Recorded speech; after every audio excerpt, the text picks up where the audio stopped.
तो जैसे कि लास्ट एपिसोड में हमने देखा था, जो ली जियान की मदर के दोनों फ्रेंड होते हैं वे आपस में बातें कर रहे होते हैं और उनमें से एक दूसरे वाले से बोलता है कि क्या तुम सुन भी रहे हो कि मैं तुमसे यहाँ पर क्या बात करने के लिए आया हूँ। जो सुनकर वो जो मोटे वाला होता है वो दूसरे वाले से बोलता है कि तुम्हें जो भी बोलना है बोलते रहो, मैं तुम्हारी बात को सुन रहा हूँ। जो सुनकर अब जो दूसरे वाला होता है वो उस मोटे वाले से बोलता है कि अगर तुम मेरी बात को सुन रहे हो तो फिर तुम कुछ कर क्यों नहीं कर रहे, क्योंकि तुम भी जानते हो कि जो तीनों पैलेस का टूर्नामेंट है वो होने वाला है और जो ली जियान है वो हुआंग यिंग का सन है, तो इसीलिए हमें उसकी मदद करनी होगी। जो सुनकर वो जो मोटे वाला होता है वो दूसरे वाले से बोलता है कि देखो, अगर तुम्हें इस चीज़ की चिंता है तो तुम इस बारे में सोचते रहो, मुझे इस चीज़ की कोई भी चिंता नहीं है, तो इसीलिए मैं इस मैटर के ऊपर कोई भी बात नहीं करना चाहता। जो सुनकर जो दूसरे वाला होता है वो उस मोटे से गुस्से में बोलता है कि आखिर तुम ऐसा कैसे बोल सकते हो, तुम भी जानते हो कि जो ली जियान की मदर थी वो हम दोनों की दोस्त थी। जो सुनकर जो मोटे वाला होता है वो दूसरे वाले से बोलता है कि देखो, हम ली जियान की हर बार मदद नहीं कर सकते, उसे खतरों को सामना करना होगा तभी वो पावरफुल बन सकता है, और उसी के साथ में मुझे लगता है कि जो वैन युआन पैलेस है वो इतना बड़ा बेवकूफ़ नहीं है जो कि वो उस कंपटीशन को एक्सेप्ट करेगा,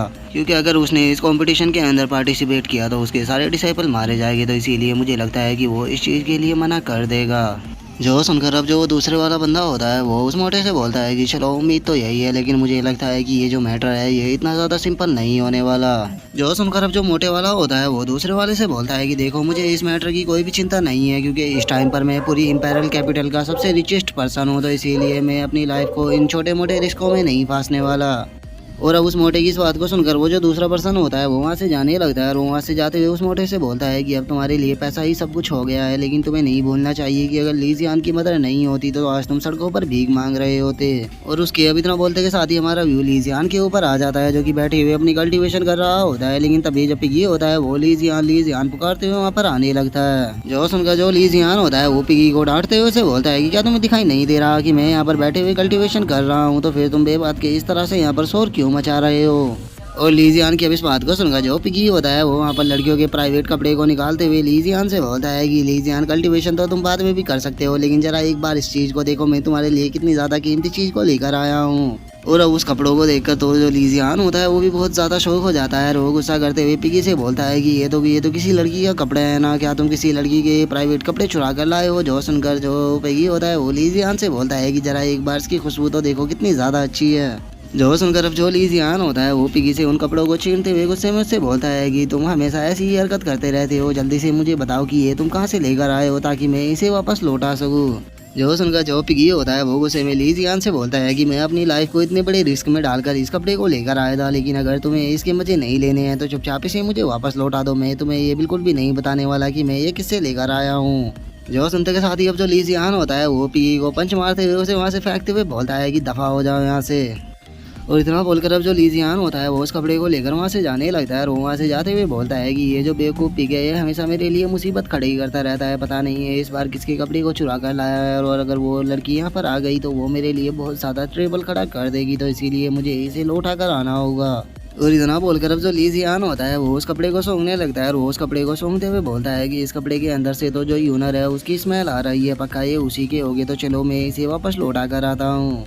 और ली जियान के इतना बोलते के साथ ही हम देखते हैं कि जो यूनर होती है वो वहाँ पर आ जाती है, और अब यूनर को देखकर जो ली जियान होता है वो घबराते हुए बोलता है कि सब कुछ खत्म हो गया। और ली जियान के इतना बोलते के साथ ही अब जो यूनर होती है उसका ध्यान ली जियान के द्वारा पकड़े गए कपड़े के ऊपर जाता है, और वो सीधे जाकर ली जियान के हाथों में से उस कपड़े को छीन लेती है। जो देखकर जो ली जियान होता है वो डरते हुए यूनर से बोलता है कि टीचर यूनर प्लीज़ मेरी बात को सुनो, लेकिन जो यूनर होती है वो ली जियान की किसी भी बात को नहीं सुनती है, और वो वहाँ से जाने लगती है। और वो वहाँ से जाते हुए ली जियान से बोलती है कि तुम्हें कोई भी एक्सप्लेनेशन देने की ज़रूरत नहीं है, लेकिन अगर अगली बार तुम्हें किसी भी चीज़ की ज़रूरत हो तो तुम पर्सनली मेरे पास से आकर इस चीज़ को ले सकते हो, इस तरह से चुराने की कोई भी ज़रूरत नहीं है। जो सुनकर अब जो ली जियान होता है वो अपने सर को खुजाते हुए सोचने लगता है कि अभी यहाँ पर क्या हुआ, और कोई इस पागल लड़के को बताए कि जो ली यूनर है वो साफ साफ इसे हिंट देकर गई है। जिसके बाद अब हमारा जो व्यू होता है वो किसी दूसरी जगह पर आ जाता है, जहाँ पर कि हम दोनों पैलेस मास्टरों को देखते हैं, और अब उनमें से जो एक पैलेस मास्टर होता है वो थोड़ा सोचते हुए बोलता है कि उसने हमसे यहीं पर मिलने के लिए बोला था, लेकिन वो अभी तक भी यहाँ पर क्यों नहीं आया। और उसके इतना बोलते के साथ ही हम देखते हैं कि वहाँ पर एक आवाज़ आती है जो कि चिल्लाते हुए उनसे बोलता है कि मैं यहीं पर ही हूँ। जिस आवाज़ को सुनकर वे दोनों भी काफ़ी ज़्यादा शौक हो जाते हैं, और उनमें से एक पैलेस मास्टर थोड़ा घबराते हुए बोलता है कि आखिर यहाँ पर कौन है।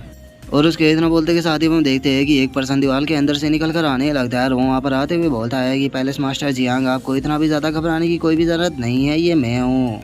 और उस बंदे को वहाँ पर देखकर जो जियांग होता है वो काफ़ी ज़्यादा खुश हो जाता है और वो खुश होते हुए बोलता है कि मानना पड़ेगा तुम सच में एक किलर होने के लायक हो, क्योंकि हम भी तुम्हारे यहाँ पर ऑरा को महसूस नहीं कर पाए। जो सुनकर जो चैन शान होता है वो भी खुश होते हुए बोलता है कि मानना पड़ेगा तुम्हारी जो छुपने की स्किल है वो बहुत ज़्यादा अच्छी है, मैं तुम्हारी इस स्किल से काफ़ी ज़्यादा इम्प्रेस हुआ हूँ। जो सुनकर अब जो जियांग होता है वो उस बंदे से बोलता है कि तुम्हें एक चीज़ का ध्यान रखना होगा कि तुम जो कुछ भी करो बहुत सोच समझ के करना होगा, क्योंकि जो वैन युआन पैलेस है वो बहुत ज़्यादा पावरफुल है और वहाँ का जो डीन है उससे तुम्हें बचकर रहना होगा, नहीं तो वो तुम्हें ख़त्म कर देगा।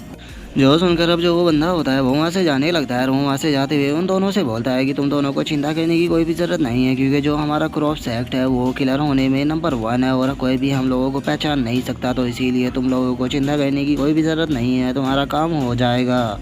जो सुनकर अब जो चैन शान होता है वो भी बहुत ज़्यादा खुश हो जाता है और वो खुश होते हुए बोलता है कि बहुत बढ़िया, अब उसमें युआन पैलेस को पता लगेगा कि हम लोगों के साथ में पंगा लेने का नतीजा क्या होता है। और उसके इतना बोलते के साथ ही अब हमारा जो व्यू होता है वो चैन के ऊपर आ जाता है, जो कि अपनी ट्रेनिंग कर रहा होता है। और वो ट्रेनिंग करते हुए बोलता है कि मानना पड़ेगा कि जो टोंगटियान अकेडमी है सच में वो काफ़ी ज़्यादा पावरफुल है, क्योंकि यहाँ पर आए हुए मुझे ज़्यादा टाइम नहीं हुआ और मुझे लगता है कि मैं बहुत ही जल्द ब्रेक थ्रू करने वाला हूँ, तो इसीलिए मुझे अब अपनी स्किल को और भी ज़्यादा अच्छे से इम्प्रूव करना होगा ताकि मैं जल्द से जल्द ब्रेक थ्रू कर सकूँ। और चैन के इतना बोलते के साथ ही हम देखते हैं कि जो ली जियान होता है वो वहाँ पर आ जाता है और वहाँ पर आते हुए चैन से बोलता है कि चैन क्या तुम फ्री हो। जो सुनकर अब जो चैन होता है वो भी ली जियान की तरफ देखने लगता है और वो ली जियान की तरफ देखते हुए उससे बोलता है कि ली जियान क्या हुआ, क्या सब कुछ ठीक है। जो सुनकर अब जो ली जियान होता है वो मुस्कुराते हुए चैन से बोलता है कि हाँ बिल्कुल सब कुछ ठीक है, तुम्हें टेंशन लेने की कोई भी ज़रूरत नहीं है, मैं चाहता हूँ कि तुम मेरे साथ में चलो क्योंकि बाहर कुछ इंटरेस्टिंग चीज़ है जो कि मैं तुम्हें दिखाना चाहता हूँ। जो सुनकर अब जो चैन होता है वो भी ली जियान के साथ में वहाँ से जाने लगता है, जिसके अब हम थोड़ी देर बाद का सीन देखते हैं जहाँ पर की जो ली जियान होता है वो चैन को लेकर एक फॉरेस्ट के अंदर आ चुका होता है और उस फॉरेस्ट को देखकर जो चैन होता है वो ली जियान से बोलता है कि ली जियान आखिर हम दोनों जा कहाँ पर रहे हैं।